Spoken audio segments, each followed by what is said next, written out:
Charlie Kirik 1993 సంవత్సరము October 14వ తేదీన అమెరికాలో ఆయన జన్మించాడు. 18 సంవత్సరాల వయస్సులోనే నాయకత్వ లక్షణాలు కలిగినటువంటి Charlie Kirik turning point action అనేటువంటి సంస్థను ఏర్పాటు చేసి ఆ సంస్థలో ధైర్యము, దేశభక్తి, విశ్వాసం యొక్క విలువలను బోధించి ఉన్నాడు. అంత మట్టుకే కాదు కానీ ఎరిక్ కిరిక్ అనేటువంటి తన భార్య, 2 పిల్లలు, ఒక కుమార్తె, ఒక కుమారుడు ఉంటూ ఉన్నారు.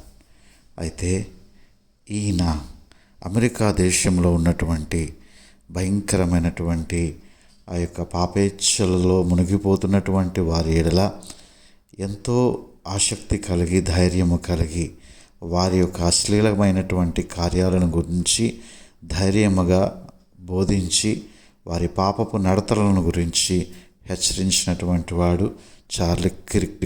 అయితే 2025 సెప్టెంబర్ 10వ తేదీన కేవలము 31 సంవత్సరములలోనే ఆ యొక్క బలమైనటువంటి వెపన్ ద్వారా జరిగినటువంటి ఆ యొక్క దాడి ద్వారా ఆయన మరణించాడు.